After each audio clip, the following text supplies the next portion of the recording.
Okay, let's move past your music career. 2014, you joined Love and Hip Hop. I did. Some would say that's a risky move. What made you decide to do it? Because they came to me the first year. And it was this chick that wanted me to be involved. I was like, I'm not going on this show with this girl.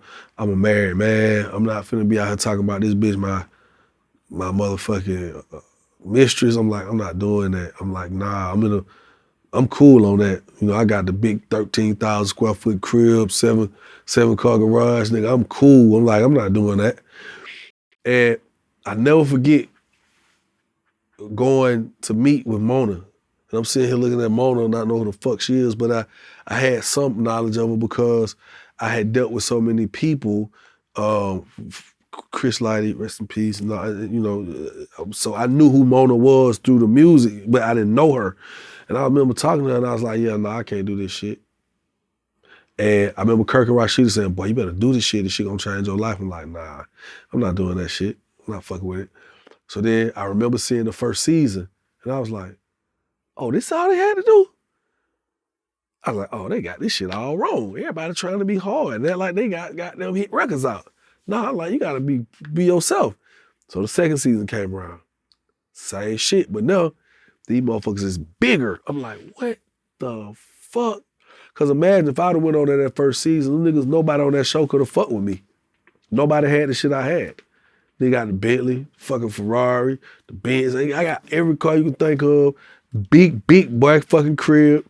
You know, icy. I had all that shit. It was just right at that time, all that shit was finna dissipate because guess what? I was finna get a divorce. So by the time that third season came around, I wasn't even thinking about the show. Once I met Karlie and that shit kind of played out the way it did, I was just like, man, she gonna fucking around. She might ask me to be on the show. Then again, she might not. I was like, because our relationship's so good that she might not even want to fuck it up on this show. So she might not even ask me. So she didn't never ask me. So I'm like, cool, I ain't gotta even worry about that shit. Then one day, I was on that Ciroc. We had one of them long nights, my nigga. We don't remember how we got home. And the sex was so fucking crazy. It was one of them like, she was having a peak performance just as I was. And that next morning she was looking through me. She was like, baby. I'm looking at her and I know I had to put it on her, but she put it on me too. And I looked at that motherfucker, I said, what she say? Just do this show with me. And I was like, nah, can't do that. I'm not fucking with it. You do what you do. She's like, baby, it'll be good for you and me. It's like, nope. She done talked me into that shit. Okay, hold up. Are you still married at this time? I was going through a divorce though. It was just So you was actually going through the divorce? Yeah, I wasn't divorced yet, okay. but I'm separated, you know. My wife, my ex-wife, she had another house, I had a house, so we, you know, it was good. I was do whatever I wanted to do. So this is the way you got on Love and Hip Hop. Yeah. And see, like I said, you know, I wasn't never really transparent with my personal side of things throughout the whole time I was just being a rap artist. Niggas never really knew what was going on with Young Jock. It was just like, yo, Young Jock, that nigga, he come, he work, put on a good show, that nigga out, he in, you know what I'm saying? So I never forget, like, hearing people, like, niggas was mad when I got on the third season. I want to see this nigga, this washed up ass nigga, nigga, it's going down, nigga, that shit old, nigga, you know, niggas talking all that shit. But I knew, see, let me tell you what I knew. This is why I knew I was gonna work when I got with Diddy. When I used to watch Making the Band, I used to look at all the shit that they would do. Not looking at it like it was a produced show. I'm looking at it like, y'all niggas tripping. I'm like, man, I'll walk to get that fucking cheesecake in a heartbeat, nigga. This is an opportunity. There you go. Nigga, it was so much shit, I was just like, these niggas tripping. But I didn't look at it like it was produced. You know what I'm saying? I looked at it like it was like all the way like that. So when I watched that shit, I said, if I ever get in front of Diddy, I'm gonna make that nigga remember me. You know what I'm saying? Henceforth, Young Jock, Bad Boy, it worked. So when I was watching them 2 seasons of Love and Hip Hop, I was like, I figured it out. I said, I know what they missing. And I remember everybody being in my living room, in my home. And they said, well, what they missing, Jock, since you goddamn know what they missing? I said, they missing the funny nigga. I said, it's too many people that's trying to be the creme de la creme, the top tier nigga, but nobody's just being the nigga who being theyself and making people laugh. I said, we want to be entertained. I said, there's only so much fighting and arguing and bickering you can do. So when Karlie started coming at me the way she was coming at me in front of them cameras, I just had to give it to her as the realest way I possibly could. And that was just Jock being Jock, and that shit connected. People was like, this nigga funny. Because niggas didn't know. It was like a whole new person. Like, who the fuck is this nigga? Because I ain't never known this nigga be this funny. But if you knew me, you been around me, you be in shit with me, you know I'm a silly ass nigga. I'm gonna have fun, you know what I mean? Yo, so you and Karlie had some moments on that show. Yeah. She done released some nudes of you, you know, video circulating with you wearing a dress. Like, yeah, how much of that is y'all two saying, look, we gonna do something to make people talk about us, or real? Well, honestly, with me and Karlie, bro, it was almost like our shit was just organic, bro. Like, it wasn't no, you know, the moments we had in front of that camera. I'll give you a perfect example. The very first fucking day I'm filming with Karlie, I'm gonna show you how organic it was. I come on this set, I was like, man, I'm finna be on Love and Hip Hop. I'm like, God, please don't let this shit hurt me no more, no worse than what, you know, I'm like, nigga, I need to hit record, not this shit, you know, in my mind. I'm just like, And I get on set, and here's this Love and Hip Hop with they lights and all, they crew, right?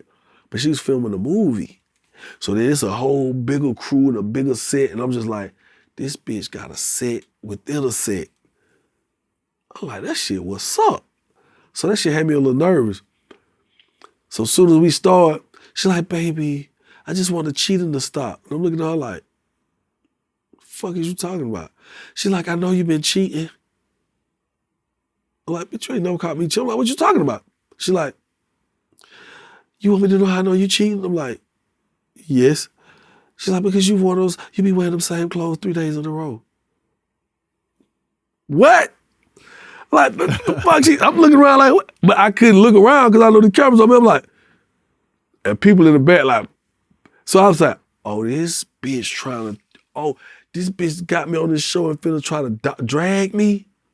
I said, she must forgot. I don't give a fuck. I said, oh, okay. All right. So I just said some dumb ass shit. I like, oh, well, you know, I'm a hood nigga, you know what I'm saying? Ain't nothing wrong with nigga taking a bird bath. Then once I saw the meme on the bird bath hit, I knew that I was on to something because people didn't know me for being no outspoken nigga, no silly nigga. So I was like, I got a little habit. And see, with me on TV, my facial expressions tell it all. You know what I'm saying? So I always looked at myself as the infiltrator. I was always the nigga who, I was really you at home watching the show, but when I get in front of that camera, I'm you. So if you on the sofa watching this show and somebody say some shit, you like, what? Hell no. Even in person, when I saw them kind of moments, I was the person sitting at home watching the show. So I never played it like I was on a show. I always played like, yo, these niggas let me be on set. And as this happened, I'm like, oh shit. And that shit worked for me. That's dope. That's dope. Okay, so we know you go through your divorce. No divorce is easy. You know. That one kind of was. Losing. What'd you say? That one kind of was? Yeah. We didn't even have a bad marriage, bro. Interestingly put, we didn't have a bad marriage. We didn't even argue a lot. It just got to the point we grew apart. You know what I'm saying? We didn't have a bad marriage. We didn't have a bad split. You know what I'm saying? And we still good to this day. So it's just kind of, it's one of the things, like, I've been fortunate, Prez, to like, I be skating over certain shit, unlike most people. People be having some rough patches, and I be having them too. But the way my mind set up and the way my relationship with God set up, I just feel like he just grabbed me by the hand, like, come on, I got you. You got to go through this shit, no, but I'm gonna make it a little bit easier for you. Here you go. All right, I'll see you next time. You know? Got you.